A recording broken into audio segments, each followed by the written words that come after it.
아멘. 네. 오늘 저는 사랑은 실천적입니다. 두 번째 시간. 2월달 들어서 사랑에 대한 설교를 지금 시리즈로 세 번째 설교를 드리고 있는데요. 사랑은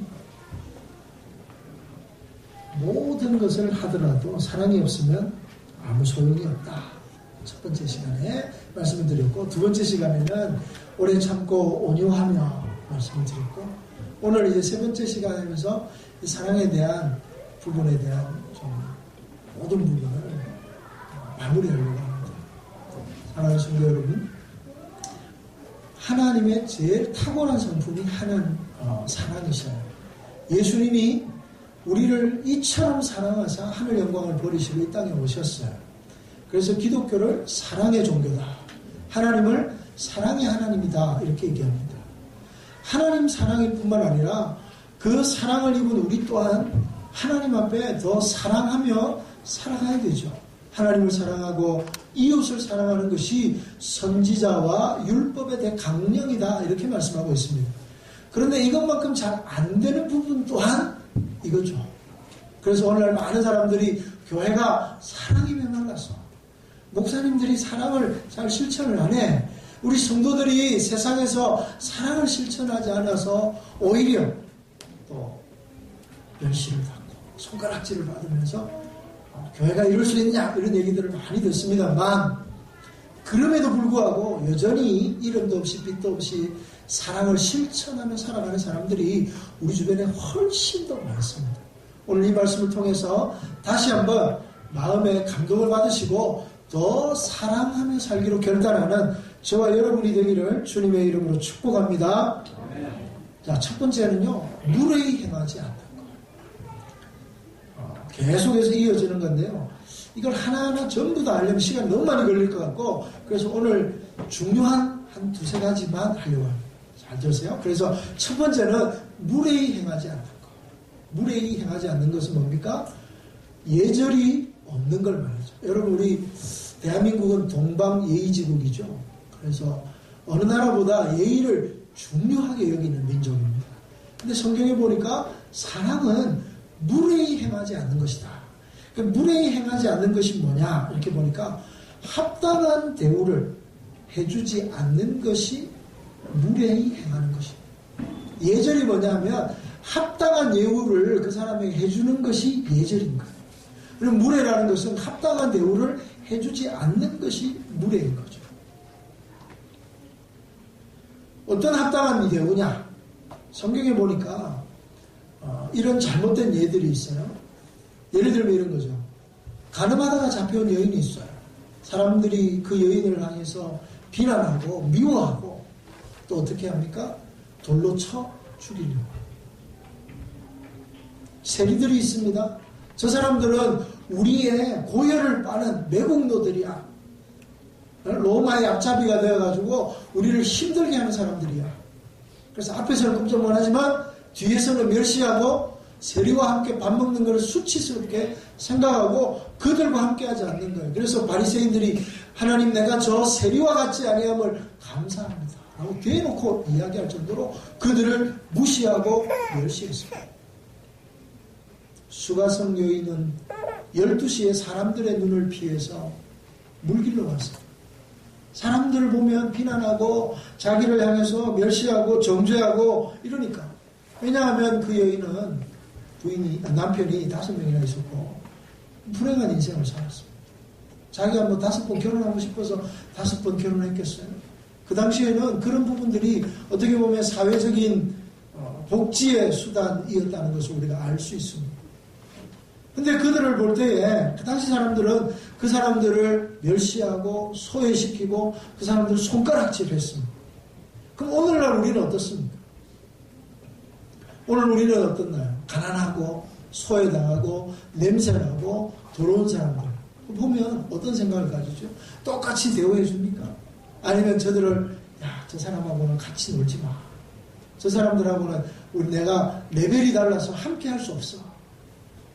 무례히 그런 걸 무례히 행하는 것이다 라고 말하는 거예요. 예수님의 방식은 어떻습니까? 예수님은 그런 사람들을 어떻게 대하셨어요? 가늠하다 잡혀온 여인들을 사람들을 멸시하고 돌로 치려 할 때 예수님은 그 여인을 보호하시는 거예요. 땅에다 글을 쓰셨습니다. 사람들이 뭐 쓰나 전부 다 예수님의 글에 관심을 가졌어요. 왜? 근데 뭘 썼냐가 중요한 게 아니에요. 사람들이 그 여인에게 집중할 때 가늠 하나 잡혀왔으니까 제대로 입지를 못했을 거예요. 얼마나 부끄러웠겠어요.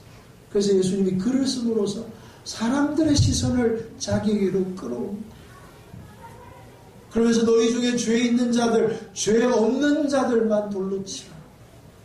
그리고 마음의 양심을 가책을 느끼고 다 돌아가거나 예수님께서 나도 너를 정죄치 아니하리니 다시는 가서 죄를 짓지 말아라. 이렇게 말씀하세요.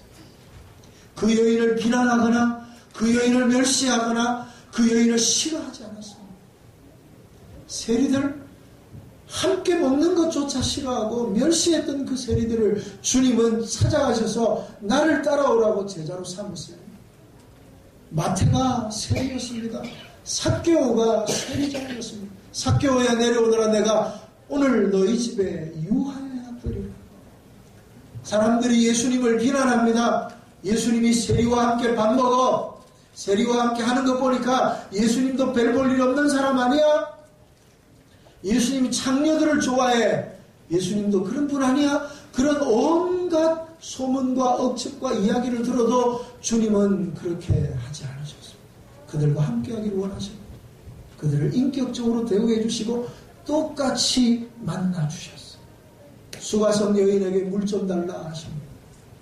당신은 유대인으로서 내게 어떻게 말을 겁니까? 아무도 나를 사람 취급해 주지 않는데 왜 나에게 말할 것입니까? 예수님이 그 여인에게 뭐라 그래요? 너는 여기 와서 물을 기름으로 목마름을 해결하느냐? 내가 주는 물을 마시면 영원히 목마르지 아니하리라. 그녀에게 대화를 통해서 복음을 이야기합니다. 영원히 목마르지 않을 생수를 이야기하며 하나님 나라의 비밀을 이야기합니다. 그 여인을 통해서 사마리아의 전도의 문이 열리는 것들을 봅니다. 물에 행하는 게 뭡니까? 합당한 대우를 안 하는 것.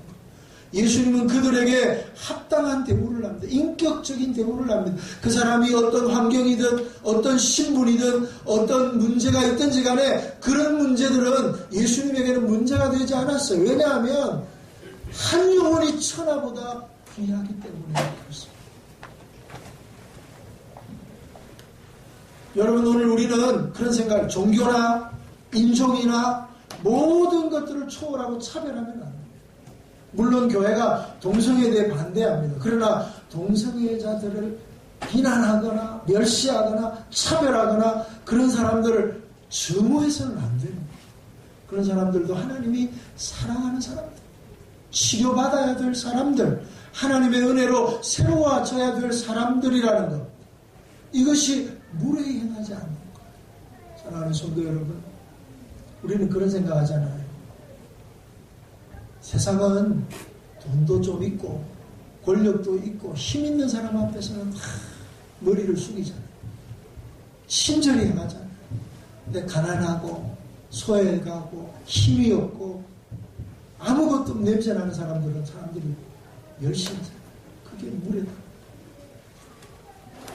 특별히 이 고린도전서에서 이 얘기를 하고 있을 때는 이것보다 좀 더 실천적, 구체적인 이야기를 하고 있는 거예요. 사실은 고린도 교회가 여러 가지 문제가 있었는데 고린도 교회의 문제 중에 하나가 물에 행하는 거예요.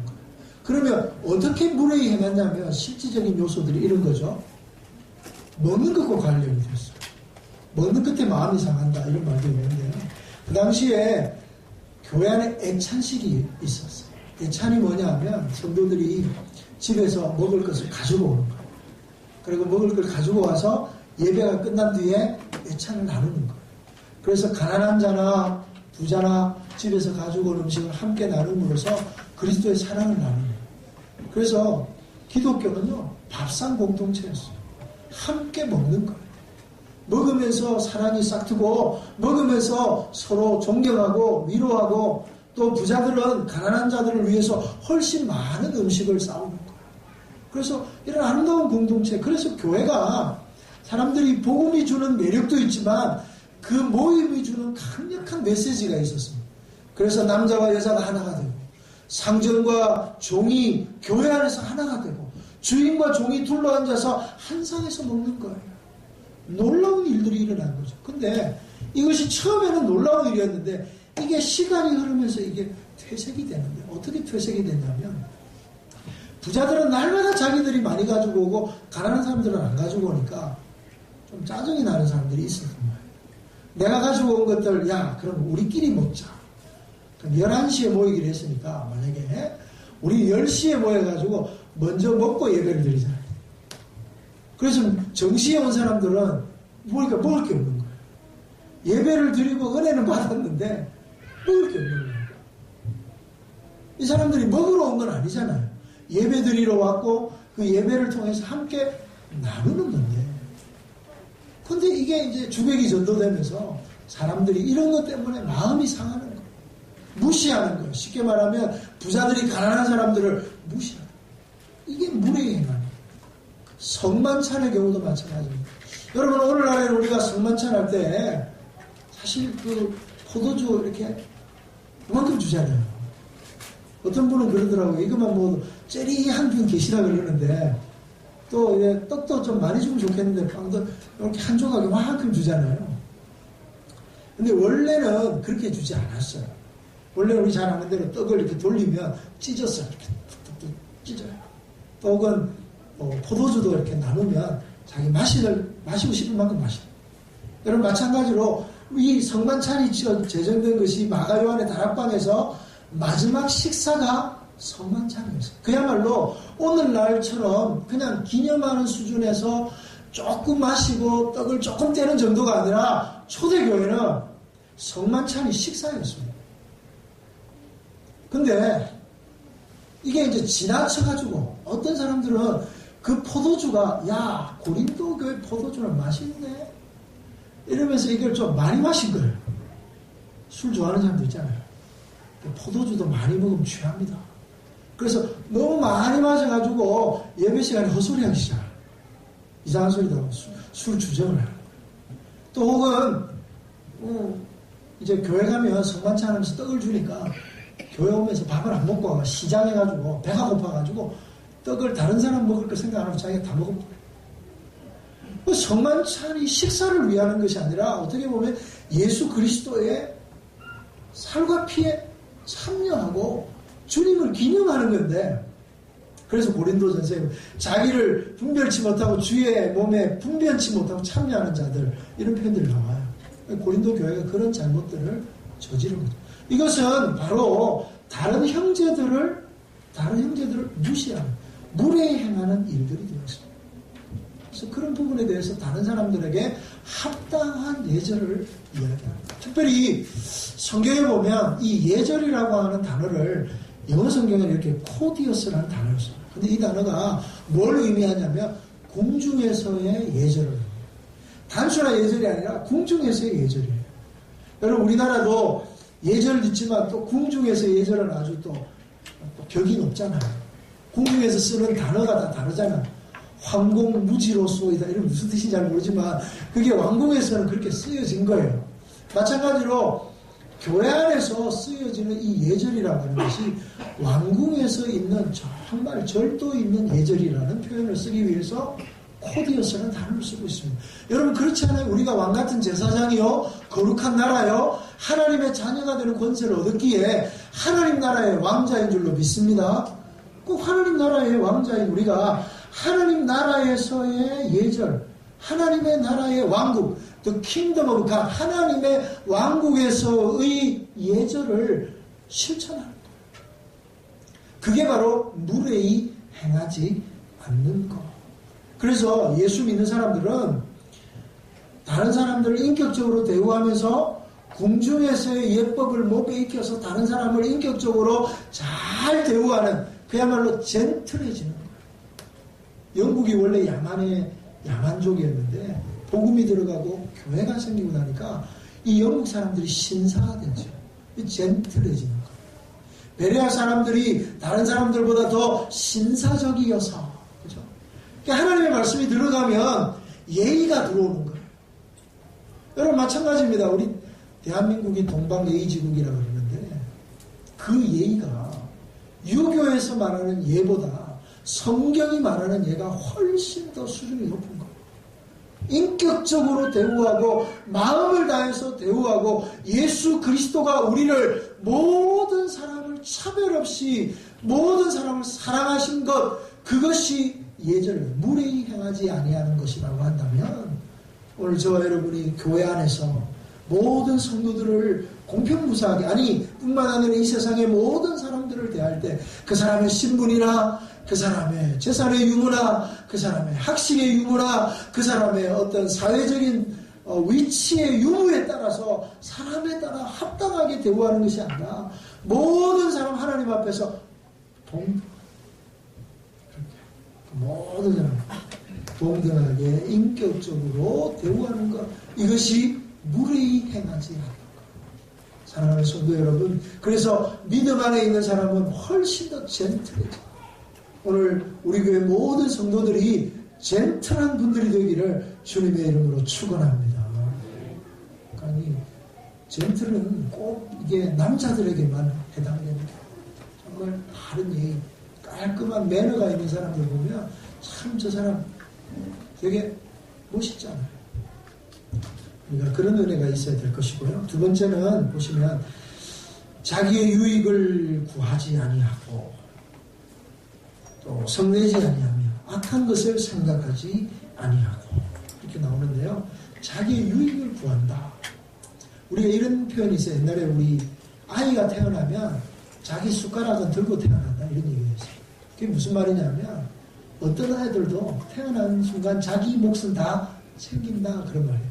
근데 오늘 성경에 보니까 자기의 유익을 구하지 않고, 이 말은 쉽게 얘기하면 자기 몫을 구하지 아니하고 그런 뜻이에요. 우리 주님이 그러셨어요. 우리 주님은 근본 하나님과 동등하신 분이에요. 하늘 영광을 다 가지신 분이에요. 하나님의 영광과 또 하나님의 권세를 다 가지신 동등하신 하나님인데 그걸 취할 것으로 여기지 아니하고 어떻게 해요? 종의 형체를 빌어 이 땅에 오셨어요. 하늘 영광을 다 버리시고 이 땅에 내려오셨어요. 그게 자기의 몫을 구하지 않는 거죠. 그래서 자기 영광을 다 버리고 우리를 사랑하셔서 자기를 희생하기 위해 사람의 몸, 종의 몸을 입고 이 땅에 오신 그 주님처럼 주님의 사랑에 사로잡힌 사람들은 자기의 몫을 구하지 않는 거예요. 나는 이만한 것들을 누릴 수 있는 자격이 있는 사람이야. 이건 내 권리야. 그러나 예수님 때문에 그 권리를 내려놓는 거예요. 예수님 때문에 자기의 몫을 포기할 수 있는 거죠. 예를 들면 이런 거예요. 삭개오가 세리장이었지만 그는 예수님을 보러 나올 정도로 어떻게 보면 양심적이었습니다.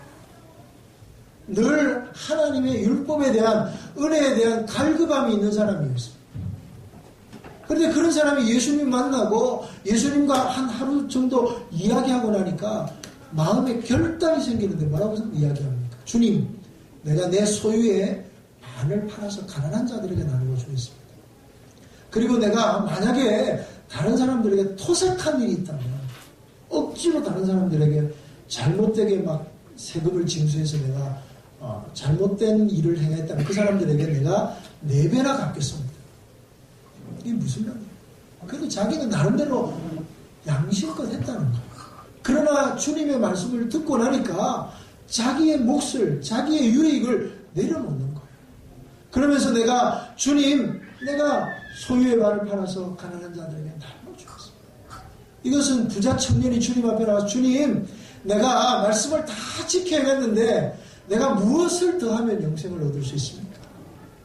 그러니까 예수님이 그렇게 너 소유를 다 팔아가지고 가난한 자들에게 나눠줘라. 그 말을 들은 이 청년은 소유가 많으므로 근심하여 떠남이라 이렇게 말합니다.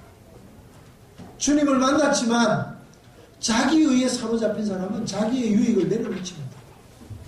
그러나 예수님을 만나서 인격이 변하고 예수님 만나서 그래 주님이 하늘 영광을 내려놓으신 것처럼 주님이 마땅히 가져야 할 모든 영광을 다 내려놓으신 것처럼 나도 내가 주장할 만한 것들 내려놓고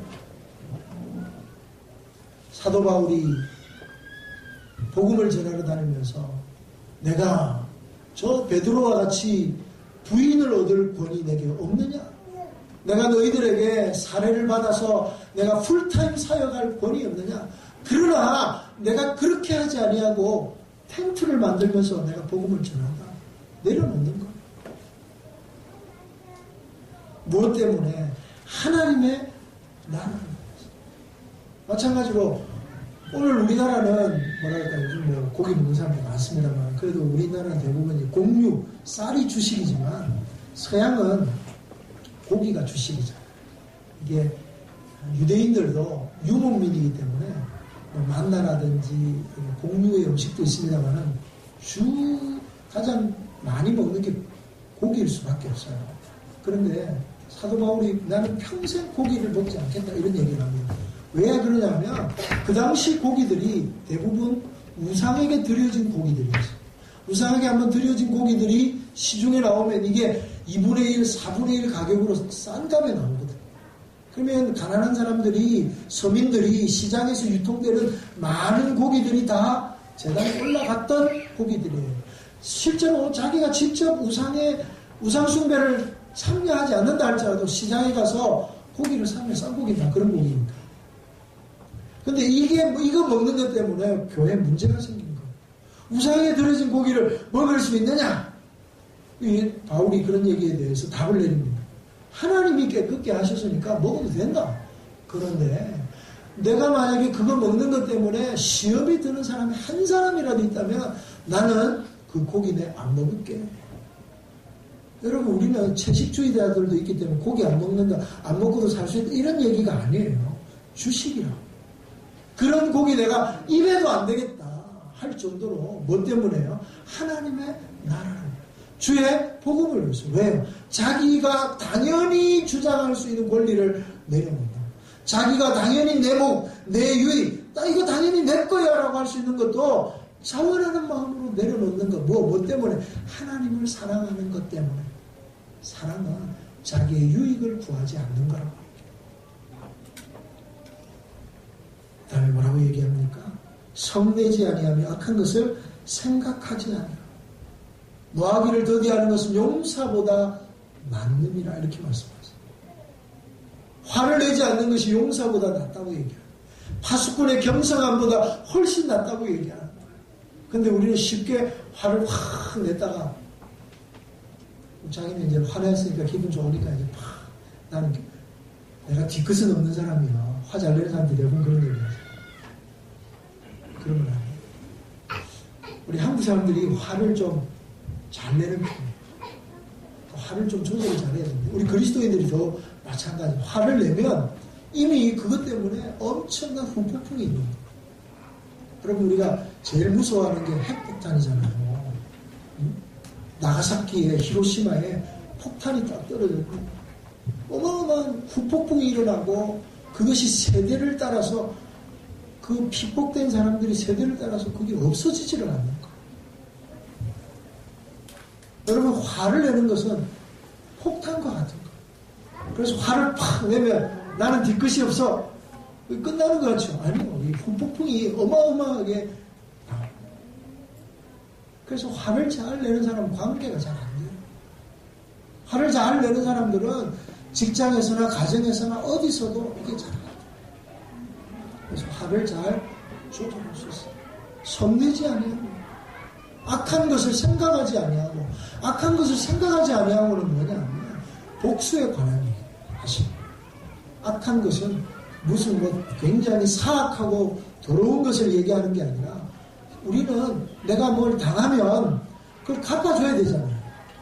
그러니까 폴리네시안의 어떤 섬에 원주민들이 있는데 이 사람들은 굉장히 호전적이라고 그래요. 왜 호전적이냐면 문 앞에다가 빨간 천으로 누군가 자기에게 부당한 일을 하면 그걸 다 적어놓는 거예요. 그래서 들어가며 나가면서 그걸 보는 거예요. 그러면서 그래 김씨가 내인데 일을 잘못했지. 아침마다 그걸 되새기는 거예요. 그래서 결국에는 원수로 가는 거죠. 중국의 고사에 보면 와신상담이라는 말이 나와요. 오나라와 월나라가 이렇게 붙어 있는데 오나라가 월나라와 전쟁을 하면서 이깁니다. 그래서 월나라의 왕인 구천이 오나라의 왕인 부차에게 살려달라고 해가지고 겨우 살아요. 그래서 조공을 바치면서 굴욕을 씹으면서 자기 나라에 와가지고 왕의 자리에 가시나무를 앉습니다. 그리고 거기에서 자는 거예요. 편한 자리에 안 자고 그 나무, 그 가시나무 위에서 자고, 그러면서 뭘 빠냐면 쓸개를 빠는 거예요. 내가 이 당한 굴욕을 반드시 갚으리라. 와신상담이 거기서 나옵니다. 결국에는 이 월나라의 부천이 오나라의 부차의 원수를 갚습니다. 그렇죠. 요 얘기만 있으면 끝나는 것 같지만 결국에 월나라의 이 부천도 결국에는 그 마지막이 좋지 않아요. 어떻게 보면 복수는 가했는지 모르지만 평생 복수로 불타올랐고 복수 때문에 모든 게 다 엉망진창이 됩니다. 그의 삶은 어땠을까요? 아침마다 나오면서 붉은 천에 기록되어 있는 그런 것들을 생각하면 어떨까요? 오늘 누군가 내게 부당한 일을 행했어요. 그러면 내가 내 마음 가운데 묵상하고 또 생각하고 또 생각하면 내 안에서 화가 확 올라와요. 여러분, 이게 누가 나오고 이렇게 이야기할 때는 별로 화를 안 냈다가 집에 가가 가만히 생각하면 화가 더 납니다. 아니, 그것이 벌떡 자다가 일어나가지고 내인데 그랬단 말이야. 여러분, 묵상하면 묵상할수록 더 악한 생각이 일어나요. 근데 사랑하면 우리 주님이 우리를 대할 때 우리가 얼마나 배신을 많이 하고 우리가 얼마나 하나님의 마음을 아프게 하고 우리가 얼마나 죄를 많이 지었습니까? 그런데 하나님은 우리의 죄를 생각지도 아니하시고, 사랑은 뭐예요? 묵상하지 않는 거예요. 자꾸 재생산하지 않는 거예요. 자꾸만 야 그게 내 잊어버려요. 하나님께서 잊도록 그래 내 마음에 평화가 찾아옵니다. 사랑하는 성도 여러분, 사랑은 성내지 아니하고 악한 것을 생각하니 하자. 마지막으로 제일 중요한 말씀, 사실 6절의 말씀, 6절 말씀 한번 볼까요? 불의를 기뻐하지 아니하며 진리와 함께 기뻐합니다. 진리와 함께 기뻐하면 모든 것을 참고 모든 것을 믿으며 모든 것을 바라고 모든 것을 견디는 경지에까지 나아가는. 그게 뭐라고요? 진리와 함께 기뻐하는. 진리가 누굽니까? 나는 진리요, 길이요, 진리요, 생명이다 라고 주님이 말씀하십니다. 진리는 오직 예수님 밖에 없습니다. 태초에 말씀이 계시니라. 그 말씀이 뭐예요? 그 말씀이 진리라. 태초에 진리가 계셨는데, 그죠? 이 진리가 바로 예수 그리스도라고 요한복음에서 끊임없이 우리에게 이야기합니다. 그러면 이 진리를 우리가 사랑하는 거예요. 진리와 함께 기뻐하는 거죠. 우리가 예수님을 사랑하는 이유가 뭐예요? 예수님이 진리이시기 때문에 그렇습니다. 여러분, 세상은 예수님을 세계 4대 성인 중에 한 분이라고 해요. 예, 예수님은 세계 4대 성인 중에 한 분이에요. 위대한 인생을 사십니다. 그분과 비교할 수 있는 사람이 공자 선생님, 석가모니, 또 소크라테스, 이런 사람들이잖아요. 근데 우리 이런 사람들 평가절하할 필요는 없어요. 이런 사람들 솔직히 얘기해서 위대한 삶을 사는 위대한 성인들입니다. 그들의 가르침 또한 위대합니다.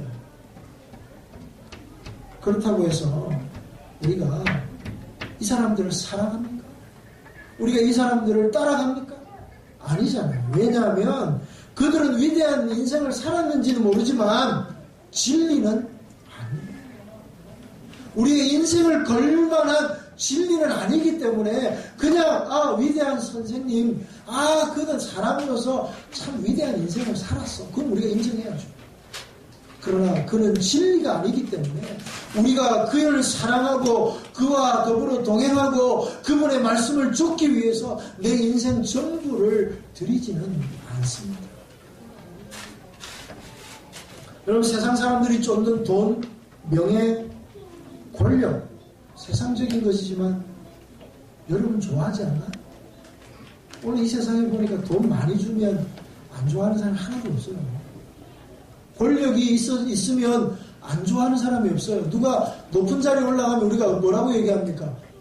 축하합니다. 난 보내잖아요. 교회에서도 마찬가지입니다. 여러분, 우리 가운데 누가 높은 자리에 올라가고 또 국가고시에 합격하고 변호사가 되고 의사가 되고 이러면 뭐 세상에 그런 거 가지고 그래 이렇게 얘기합니까? 아니잖아요. 축하합니다. 야, 잘 됐어. 사업에서 돈을 많이 벌면 그 돈 같은 거 왜 많이 벌어? 이렇게 생각합니까? 아, 좋겠네. 이렇게 생각하나요? 좋은 거예요. 나쁜 게 아니에요. 그런데 문제는 우리가 그것만을 추구하지는 않습니다. 왜요? 그게 진리가 아니기 때문에. 물론 이런 것들이 우리를 배부르게 하고 유명하게 하고 성공하게 하는 것이지만 진리는 아니에요. 이런 것들이 우리의 삶을 윤택하게 하지만 이런 것들이 우리의 삶 전체를 투자할 만큼 우리의 삶 전체를 흔들 만큼의 진리는 아니라는 것입니다. 오히려 주님을 따르는 것은 세상적인 것하고는 다른 것이에요. 자기 십자가를 져야 되고요. 자기를 부인해야 되고요. 자기 몫을 내려놓아야 되고요. 예수님 때문에 자기 안에 있는 모든 것들을 좀 포기하는 자리에까지 나아가야 돼요. 왜요? 무엇 때문에?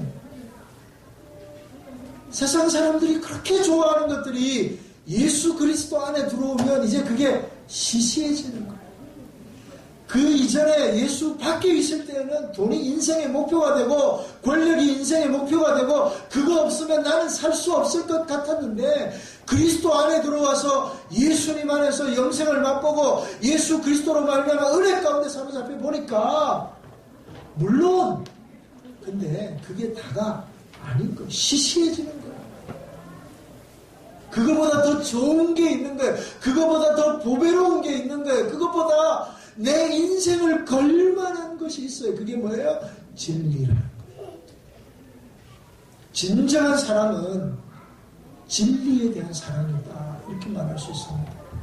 왜냐하면 이것만큼 가치 있고 이것만큼 우리에게 진정한 평안과 기쁨을 주는 게 없기 때문에 세상의 그 어떤 것도 영원토록 가치 있지 않습니다. 세상의 그 어떤 것도 영원한 기쁨을 우리에게 주지 않습니다. 잠시 잠깐 기쁘지만 더 그러나 예수 그리스도를 사랑하는 그것은 우리 안에 이것보다 가치 있는 일이 없고 이것보다 우리의 기쁨과 감사, 우리에게 참된 만족을 주는 게 없잖아요. 그래서 우리의 믿음의 선진들이 그런 것들을 선택하기보다는 하나님을 사랑하는 자리에 있는 거예요. 모세가 하나님의 백성들과 더불어 고난받는 것을 바로의 공주의 아들이라 칭함을 받으며 그 애굽에서 죄악의 낙을 누리는 것보다 더 즐거워했다. 히브리서에서 그렇게 얘기하잖아요. 왜요? 하나님 사랑했기 때문에. 진리이신 하나님을 사랑하니까 광야에 가서 고생하는 것이 왕궁에 사는 것보다 더 낫다는 거예요. 이해가 되시나요? 하나님 사랑하고 하나님과 더불어 하는 것이 더 좋기 때문에 비록 아무것도 없는 광야에서 40년 동안 고생할 것 뻔하지만 바로의 공주의 아들이라는 것을 확하게 포기할 수 있는 거예요. 다니엘의 세 친구인 사드락과 메삭과 아벳느고가 느부갓네살 금신상 앞에 와서 왕이 이렇게 얘기합니다. 지금이라도 저라면 내가 너에게 지위를 주고 내가 너에게 상을 주리라. 그들이 왕에게 이렇게 얘기합니다. 왕이여, 더 이상 우리는 할 말이 없습니다. 무슨 말이에요? 내가 호의호식하는 것보다 하나님을 사랑하기 때문에 하나님 말씀을 지키는 게 내가 더 중요해서 호의호식하는 것보다 차라리 7배나 더 뜨거운 풀무불에 내가 들어가겠습니다. 진리를 사랑하지 않는 사람은 이게 이해가 안 돼요. 진리 밖에 있는 사람은 이런 바보 같은 일이 어디 있어요. 그런데 진리이신 예수 그리스도를 만나고 하나님을 아는 사람은 왜 사드락과 메삭과 아벳느고가 그런 결단을 할 수밖에 없는지를 이해하는 거예요. 이 세상에서 호의호식을 하는 것보다 더 귀중한 게 있다는 거예요. 이 세상에서 잘 나가는 것보다 더 중요한 게 있다는 거예요. 사자굴에 던져질지라도 하나님 앞에 기도하는 것을 빼앗기지 않았던 단어. 우리 주님이 내가 너를 사람 낚는 어루가 되게 하리라 라고 부를 때 배와 그물을 다 버려두고 주님을 쫓아갔던 제자들. 왜?